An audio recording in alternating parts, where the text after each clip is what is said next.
आज हम लोग इस वीडियो में बात करेंगे, जानेंगे, समझेंगे कि कोई भी कंपनी आईपीओ क्यों लाती है, यानी कि किसी भी कंपनी को आईपीओ लाना क्यों पड़ता है, क्या कारण है, क्या रीज़न है, उसके बारे में बात करेंगे, जानेंगे, समझेंगे। ओके, तो यदि आप जानना चाहते हो कि कोई भी कंपनी आईपीओ क्यों लाती है, उसका मेन कारण क्या हो सकता है, उसके बारे तो इस वीडियो को ध्यान से देखिए, क्योंकि मैं इस वीडियो के अंदर मैं आप लोग को बताऊंगा, समझाऊंगा कि क्यों जो है कोई भी कंपनी आईपीओ लाती है, यानी कि मजबूर हो जाती है आईपीओ लाने के लिए। ओके, तो चलिए बिना देरी करते हुए सीधे जानते हैं कि वे क्या क्या रीज़न हो सकते हैं। ओके, वैसे तो किसी भी कंपनी के लिए आईपीओ लाने के लिए बहुत सारे रीज़न हो सकते हैं, बहुत सारे कारण हो सकते हैं, बहुत सारे वजह हो सकते हैं, लेकिन मेनली 3 रीज़न है, 3 कारण हैं जो कि लगभग हर कंपनी फेस करता है, इसीलिए आईपीओ लाता है। तो चलिए उसके बारे में जानते हैं। तो देखिए, कोई भी कंपनी आईपीओ लाने के लिए मजबूर हो जाता है, उसका पहला कारण है, पहला रीज़न है अपने कारोबार को बढ़ाने के लिए। यानी कि कंपनी नया हो चाहे पुराना हो, या कोई भी कंपनी, वह अपने कारोबार को, अपनी कंपनी के कारोबार को बढ़ाना चाहता है, विस्तार करना चाहता है, उसके लिए पैसे की ज़रूरत होगी और उसके पास उतना पैसा नहीं है। उस समय वह जो है कंपनी आईपीओ लेकर आती है और पब्लिक से पैसा इकट्ठा करती है, उसके बाद अपने कारोबार का विस्तार करती है, बढ़ाती है। तो इसी वजह से वह जो आईपीओ लेकर आती है अपने कारोबार को बढ़ाने के लिए। ओके, क्योंकि कोई भी कंपनी को अपने कारोबार को बढ़ाने के लिए बहुत सारे पैसे की ज़रूरत होती है एक साथ, एक ही बार में। तो उस कंपनी के पास एक ही रास्ता बचता है कि वह जो आईपीओ लाए और पैसा इकट्ठा करे पब्लिक से, उसके बाद अपने कारोबार को बढ़ाए। ओके, तो यही कारण है आईपीओ लाने का पहला कारण किसी भी कंपनी का। इतना समझ में आया। दूसरा कारण, दूसरा रीज़न यह है कि कंपनी जो है अपना कर्ज या लोन चुकाना चाहती हो, इसलिए आईपीओ लेकर आती है। यानी कि जो कंपनी पास्ट में किसी बैंक से या कहीं से कर्ज लिया हो, लोन लिया हो, और उस कंपनी के पास उस लोन को, उस कर्ज को चुकाने के लिए पैसा नहीं है, तो इस कंडीशन में, इस हालात में कंपनी जो है आईपीओ लेकर आती है, क्योंकि उसके पास एक ही रास्ता बचता है पैसा कलेक्ट करने के लिए। वह आईपीओ लाएगी और पब्लिक से पैसा इकट्ठा करेगी, उसके बाद जो भी उसका कर्जा है, जो भी उसका लोन है, वह उसे उतार सकती है, चुका सकती है। इसी वजह से वह जो है आईपीओ लेकर आती है। ओके, ये कारण समझ में आया ना, इतना समझ में आया ना।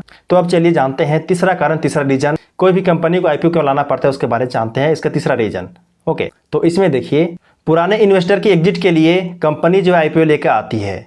यानी कि जिस कंपनी में पुराने इन्वेस्टर हैं, जो कि कंपनी के शुरू में इन्वेस्ट किए थे कंपनी में, और अब जो है वे एग्जिट करना चाहते हैं, उस कंपनी से निकलना चाहते हैं, अपने शेयर को बेचना चाहते हैं, तो कंपनी के पास एक ही रास्ता बचता है कि वह जो है आईपीओ लेकर आए और स्टॉक मार्केट में लिस्ट हो जाए। उसके बाद वहाँ पे उसका जो है शेयर्स का खरीद बिक्री इजी वे में हो जाएगा, लिक्विडिटी आराम से वहाँ पे होता है। मतलब कंपनी जो है एक बार आईपीओ लाती है तो उसका जो है रास्ता खुल जाता है पैसा कलेक्ट करने के लिए, अपने शेयर्स को बेचने के लिए। कंपनी के पुराने इन्वेस्टर को निकलने के लिए रास्ता मिल जाता है, मौका मिल जाता है। इसी वजह से कंपनी जो है आईपीओ लेकर आती है और मार्केट में लिस्ट हो जाती है, यानी कि स्टॉक मार्केट में लिस्ट हो जाती है। क्यों? क्योंकि देखिए वहाँ पे लिक्विडिटी बहुत ज़्यादा होता है। लिक्विडिटी कहने का मतलब है कि शेयर मार्केट में किसी भी कंपनी का आप लोग पता होगा कि खरीद बिक्री बहुत ज़्यादा होता है, यानी कि ज़्यादा खरीदार होते हैं और ज़्यादा बेचने वाले होते हैं। बायर सेलर का वहाँ बहुत ज़्यादा संख्या होता है। इसी वजह से जो पुराने इन्वेस्टर हैं वे आसानी से वहाँ पे एग्जिट कर सकते हैं। तो यही कारण है कि कंपनी जो है आईपीओ लेके आती है।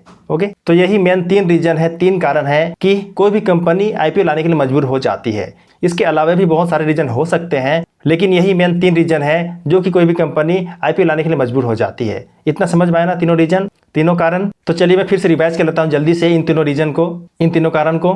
किसी भी कंपनी के लिए आईपीओ लाने के लिए पहला कारण था कंपनी के कारोबार बढ़ाने के लिए, दूसरा रीजन था लोन या कर्ज चुकाने के लिए, तीसरा कारण था पुराने इन्वेस्टर के एग्जिट के लिए। तो यही तीनों रीजन था, तीनों कारण था। ओके, इतना समझ में आ गया ना।